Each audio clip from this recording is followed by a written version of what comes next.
Bonsoir à vous, démocrates africains, peuple du monde entier, chers frères et sœurs Congo. Nous savons qu'il fait très tard pour éventuellement ceux qui sont en Amérique du Nord et ceux qui sont euh, dans les territoires Congo et aussi partout ailleurs, ceux qui ont l'habitude de nous suivre. Bon, euh, pendant ce temps que les gens cherchent Mathurin sur la place Hitlerville, Mathurin se retrouve sur les territoires Congo et plus précisément dans le royaume de Longo souverain est insoumis avec la complicité euh, des clans Nkondi, Ngata, Bouvandi, qui sont simplement des infiltrés euh, d'Aomé, une grande partie revenant aussi euh, de l'Afrique de l'Ouest. Ce sont ces gens-là qui se sont infiltrés au milieu de nous. Euh, et ces gens-là travaillent en collaboration avec le Dahomey Sassou-Denis Mathurin dans le contrôle des ressources naturelles au Congo.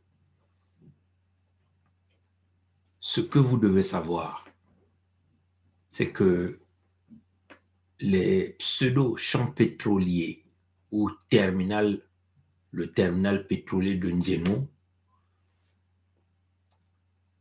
n'est qu'une base militaire. Hein, c'est ça que nous tenons à vous dire. Le terminal pétrolier de Ndjeno est une base militaire, c'est-à-dire que c'est un lieu où les Moshi hein, amassent les munitions, les armes hein, que ces gens-là achètent partout à travers le monde entier et, et après ils utilisent ces armes-là contre les Congos. Donc il y a une forte complicité entre la compagnie Total, éventuellement qui assure l'exploitation euh, de ce terminal pétrolier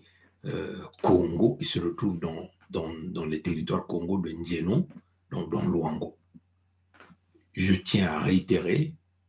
dans le contexte de nos informateurs, Ndjeno est un lieu où les Moshi, la France, hein, utilisent comme un endroit pour conserver les munitions et les armes. Comprenez? Donc aujourd'hui, euh, les Congos ont l'impression comme si Ngeno, c'est simplement un terminal pétrolier. Ngeno, c'est là où se retrouve la centrale à gaz. Non, Ngeno ne sert pas simplement de terminal pétrolier. Ngeno ne sert pas simplement de, euh, d'un endroit où on brûle le gaz pour tenter de produire l'énergie, hein, l'énergie qui servirait éventuellement à alimenter les plateformes pétrolières, les plateformes pétrolières, à alimenter les dignitaires, hein, le Coderme de Pompidou qui vivent dans les territoires Congo de Luango, hein, les brigands, les mercenaires Mboshi, nordistes, Dahomey, Abé, ivoiriens dans les territoires de Luango, mais Ndieno sert aussi d'un endroit de cachette d'armes et de munitions. C'est-à-dire que c'est un dépôt d'armes. Vous comprenez? Donc, pendant ce temps que les complices d'Emboshi dans les territoires de Luango essaient de distraire les peuples Congo dans, entre guillemets, une complicité avec les Turcs, comprenez, dans une manipulation de production d'énergie dont les Congos ne bénéficient pas, mais en réalité, Ngeno sert de base militaire, c'est-à-dire qu'un dépotoir des armes permettant aux Moshi d'utiliser ces armes-là contre les Congos. Est-ce que vous comprenez? Et ceci aussi est vrai dans les informations que nous avons reçues. Le port de Ndingi sert aussi de dépôt de munitions et des armes pour les mercenaires Mossi, c'est-à-dire Sassou Denis Mathurin. Comprenez ça, chers amis. Ceci est aussi vrai pour un certain nombre de plateformes, entre guillemets, pétrolières, qui se retrouvent au large ou à l'intérieur même de Luango, soit sur des champs onshore. Là-bas aussi, c'est des dépotoirs d'armes qu'on utilise pour pouvoir exterminer les Congos. Voilà pourquoi nous vous avons dit dans les jours passés, nous avons informé à notre peuple, à un certain moment, vous ne devez pas vivre très proche du terminal pétrolier de Ndjeno. À un certain moment, vous ne devez pas vivre très proche des centrales hydroélectriques, centrales électriques ou des centrales à gaz. À un certain moment de l'histoire, vous devez vous dégager de ces endroits-là. Est-ce que vous comprenez? Parce que les Mboshi utilisent ces endroits non pas pour la production d'énergie, mais en réalité, on a un lieu de dissimulation des armes, des munitions que eux, ils vont vouloir utiliser contre nous. Et ça, avec la complicité de la compagnie Total et Eni, parce qu'éventuellement, il y a une complicité entre la compagnie Eni, qui est une compagnie qui appartient au Vatican, qui nous font semblant de produire l'énergie avec du gaz, mais en réalité, ces endroits demeurent les endroits des cachettes d'armes. Est-ce que vous comprenez? Je veux donc le dire à ma langue pour permettre à notre peuple de saisir le message. Mutindu betkena kutubila beno ntangu nyonso na mpipa na ntangu mutindu mengena kutala awema ukuma ngunga meko kwenda ntama na mpipa betu kumasa kukota na katikati ya mpipa na baminuta 15 na 15 betu kukota na katikati ya mpipa awa na bwala ya mukele mutindu bampangi kena kutubila beno baina kukupesaka beto mayela mingi kukupesaka beto banzangu na bamambu kena kukwenela na kati ya bantoto ya beto ya bakongo bwala ya mona ina beto na beno kintwali kena kutunga beno zabati beno kutulaka kinemo ya beno na kutunga bwala ya mona na kubasisa bao bamboshi na kati ya bantoto ya beto bao bantu ya Zulu samu na iki samu bao kele bantu ya baisi ya Nzenza baina mindele ya ntima ya imbi ya bantu ya Pompidou ina mnenge bukala ba français kina kubumba ba na kutatamana munata mfululu bidilu manyongo na kati ya bantoto ya bakongo nikuna beto bana na kati ya lutumunu ya tata nzambi mfumu ya bakongo na kati ya lutumunu ya bangoko ya beto baina mekusimba nzila ya luhango ludimanaki nkala na kubumba bantu na kubumba bandoto na kubumba bimvwama beto mekutelama na kupesa beno mayela nyonso na kufungula beno meso samu beno kubakula mambu kena kusalama nikuna beno kena kutala beto ntangu nyonso beto kena kintwadi na bampangi na mpe kena kati ya bantoto ya beto baina mpeke na kati ya baisi ya Nzenza baina mekutala ti diambu beto kena kuyidika ya kele diambu ya mbote na kubumba bantu ya beto samuti bantu ina katika na isi ya Nzenza ina benike bukula bantu ya Zulu bamoshi bakena mayela na kumanisa beto na bandoto ina kele bwale ya bao ve ina na kubakula kaka yao na bandia tulu ya bao bansalulu ya bao banzonzolo ya bao mayindu ya bao bitezo ya bao benike na kutala nyonso nikuna bametubila beto ti kibende ina benike na kuwa Njeno kote baboti ya nene kekuiza kubaka mafuta ya ndombe ina kena kukatuka na bantoto ya bakongo mafuta ya ndombe ina tata nzambe mekupesa bakongo yake mutindu lusako munu bekansi yame kukuma kima ina kena kunata mpasi bidilu na kati ya beto mutindu betike tuba yao na bandinga ya beto mafuta ya ndombe bagasi na mekuma mutindu mfuanga na kati ya beto. Bidilu kena kumanisa ve. Ba mpasi kena kumanisa ve. Ba mama na ba ntwenya mekuma na kati ya mpasi. Bantu yina katika na isi ya nzenza mekuzwa lubieko ya ba mindele ya imbi ya bantu ya Pompidou to Hitlerville na kutula beto mutindu ba mputu ba bola nkondolo ya kuzwa, nkondolo ya mbongo, nkondolo ya kisalu, manyongo na manyongo, bidilu na bidilu, mpasi na mpasi, nkondolo ya likole, nkondolo ya lupitalu. Nikuna bake na kusala kibende ya njeno, ina menangana wa njeno. Kutiba mkutula batono ya nene, ina baka na kutula mafuta ya ndombe, pa boti ke kuiza kuna kubaka yao, ya kele kaka veki bende ya kubaka mafuta ya ndombe. Kansi njeno, kele mpe kisika ina, bao ba moshi, na mindele ya bao ya Pompidou, kena kubumba, ba matuza ya nene, bizongo ya nene, ina bake salida yao, na kutatamana kunata mfululu, bidilu, manyongo na kati ya beto ba Kongo. Beno kena kuwa. Njeno ina beno kena kuwa. Ya kele kaka veki bene ina, bake na kuyidika inelko.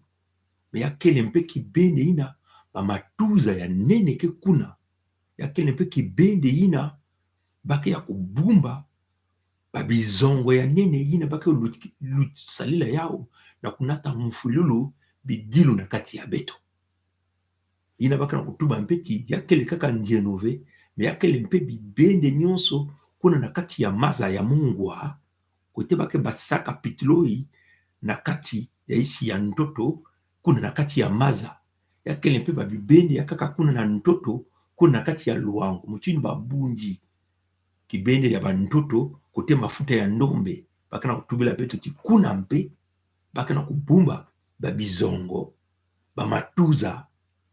yina bale na kusala na kutata mfululu. Ni kuna bilumbu kulutaka beto tubaka na beno. Na beno bakongo yina kati ya bantoto ya beto. Ndangu mosi beno kuvanda diaka ve pene pene na kisika ya njeno. Ndangu mosi beno kuvanda diaka ve pene pene na bakote ya babunji. Samu mambu kena kwena na nsualo. Ina beno kena kutala mudaome, maturin, ina pambangi ya beto ina kena kubakula diambu ve na bunene ya yao, me kuvingila yandi na boale ya Hitlerville na Pompidou, me petu tubaka na beno, maturin kuizaka kuna na kilumbu ya sambanu kuna, ya boale ya Pompidou, petu tubaka na beno yao, ya kilumbu ya mazono, ya kilumbu ya bubu, tamu tibetretete na kilumbu ya 11, na ngonda ya 11, na mvula ya ibeto kele ya makumi zole na zole. Maturin kuizaka ve kuna, me yanki ya kubuma makuna na luango. Iki yalme kuiza sala na luango, yalme kuiza na kuiza kuikisa diambu ya bizongo, na bia minuki ina baka kubuma na bisika ina, baka salaka diambu ya mafuta ya ndombe. Ya kisika ina baka salaka diambu ya bangasi, lakini ina. Yalme kuiza mpe kuna kusosa kusala mikisi ya kaka. Mutini benu metala betu tuba. Mwelo ya menga ya bakongo, ya nkotolo kuna na mpangala. Mutini benu na kutala na kizizi ya metuba yao. Benu na kutala kento ya nkariampe ya mutandu mukuyu ina baga bukula Antoinette Chibota mboyo muyombi na mubeninwa ya nkele kento ya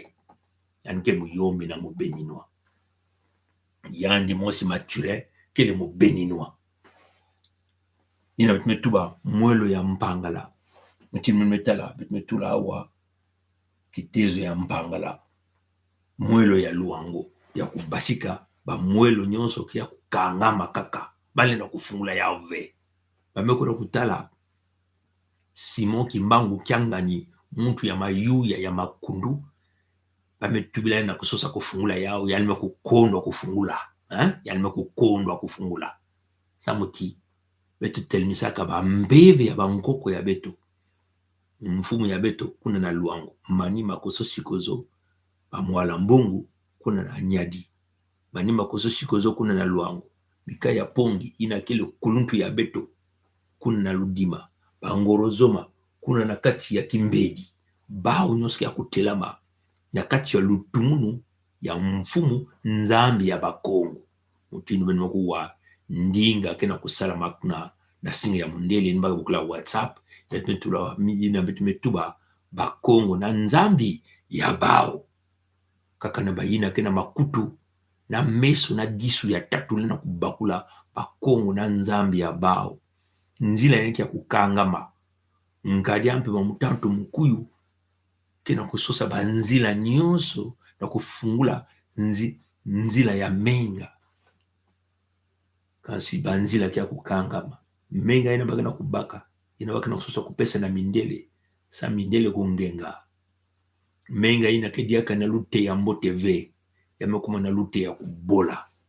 mindele ya Pompidou ina baina peva ni kanga kimfumu ya bao na menga ya bakongo bake na kungenga diaka ve ya mekuma mpasi penda bika Maturin mudaome mekuiza kuna na bwale ya Pompidou ya kilumbu ya sambanu bamesala mambu ya bao ya tombe ayana kubaka asiki mpya nukuna ya ben metala alimaku kwenda diaka kuna na luango na kusosa diaka banzila mekansi betmetuba na bao mpamba mpamba minduki ya baba na kusalila yao kansi minduki na betu tubaka na ben bibende nyonso tuina betuke kumwangisa yao na ntangu ina yake kulunga nikuna betu na kutuba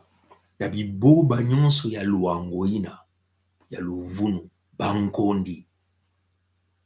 bankata babuvandi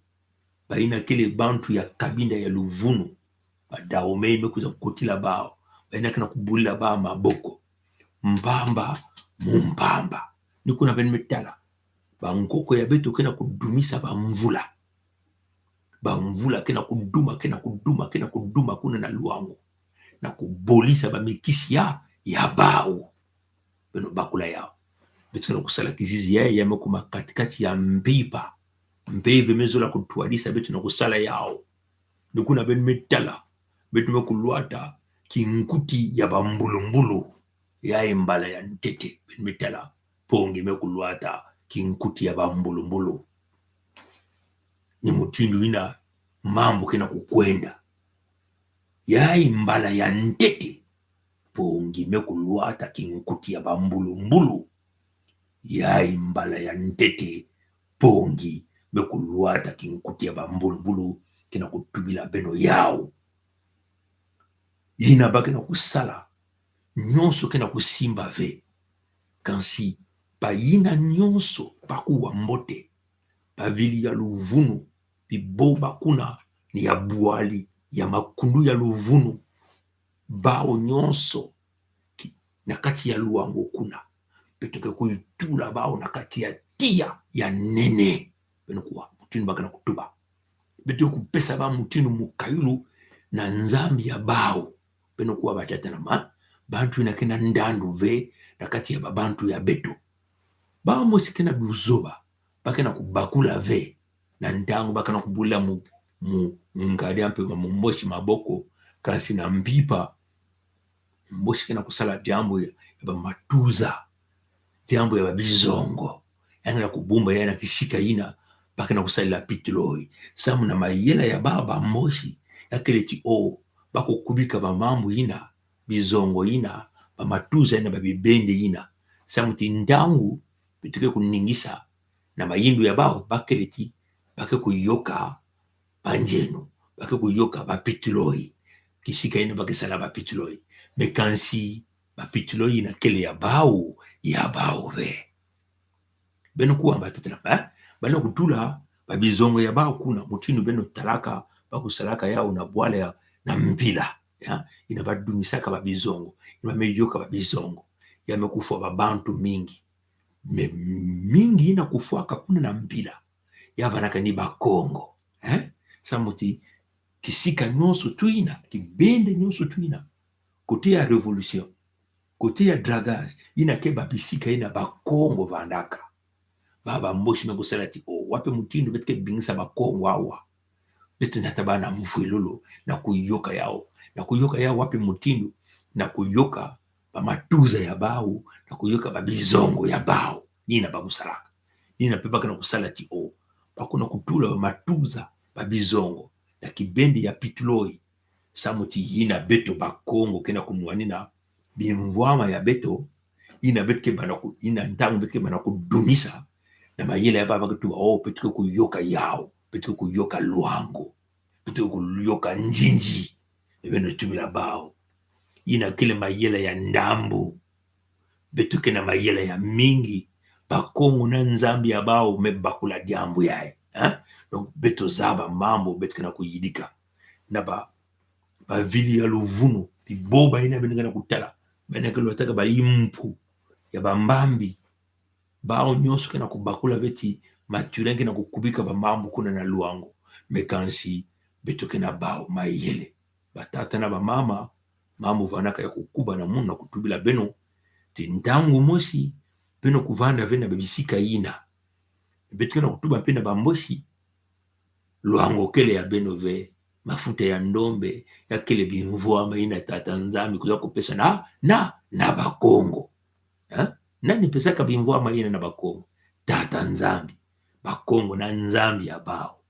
ni ba mekupesa ni tata nzambi mekupesa bimvwama na bakongo yabana bangasi ya luango mafuta ya ndombe ya luango yabana nyonso matadi ya ntalu ina kele na kati ya bantoto ya beto ni tata nzambi mekupesa beto yao. Donc Maturin nkadiampe mamudaome muntu ya mbamba yani kena lulendo ina diaka ve na kati ya bantoto ya beto biboba ina kina kusala na yani abao na kuvana na lulendo asiki mpya ina mutindo mbeve metu adisa na kutula na mpongi tula kinkuti ya bambulumbulu tubila bao yao na katikati ya mpipa yai ina kina makutu yani kuwa ina kina meso yani kufungula yani kutala ina kina inua yani kufungula yani kuzonza mambo kina kukuba bekansi nzila ya menga lena kupesa diaka ndandu na bamoshive bamwelo ina kia kukanga maimeni atamu tumosive kina luveina na kufungula mwelo ya mpangala ya mkotolo na nzila ya menga mwelo ya kubasika kuna na luango tata nzambi mekukanga imeni mekukuna na fungula yake vana mutino mosipe inati yake vana kuyoka bake kuisa na mantola ya beto betike bwila ba mutino wa ba mpuku betike tulatia maza ya tia na kati ya mabulu betike mbanisa bao kiadi ikeleve yakele kiadi mingi na bantuenya ina kena kufukisa ndangu ya bao na mbanza ya Pompidou na kizizi ya drapo ya bao ya menga kiadi na beno neka kubunga na nzila beno kena kubakula ve bunene ya muzingu yae ina tata nzambi mekutela baimeni nyonso tu benike kusala na kusosa kubumba kongo ya mosi ya kintwali ya menga ya bidulu ya bakongo ya kibanda mumpamba beno tu bana bamboshi kilumbu yina mambo yake banda kinkuti ya beno na kutala ya ikivana kaka ya fieti beno ketala kinkuti ya kukuba na ntango yina wakatuba general Mikaya Pongi set na ntango yina patona nguli ya mbote tata nzambi kubieka beno lala mbote beno tata na kuvana na meso kufunguka na kati ya bantoto ya bakongo mambo kena kukuba na bilumbu kena kukwiza bamboshi mekuma tengu bamboshi mekuma mutino bimpumbulu bakele bimpumbulu kaka bamboshi mekuma kukanga mana kati ya bantoto Maturin mudaome kiadi na yandi na kento ya mudaome luvuno na luvuno bakoma sikuza kuvuna diaka bantu kuna kasi bantuenya miso ya bao kia kufunguka na nga abeno na kuvuna babantu ya beto asiki mpia beto na beno benda bika mukongo ke kilimanzao mukongo kele koko kongitari kongitari matondo na ngwilu ya mbote Abu Pia.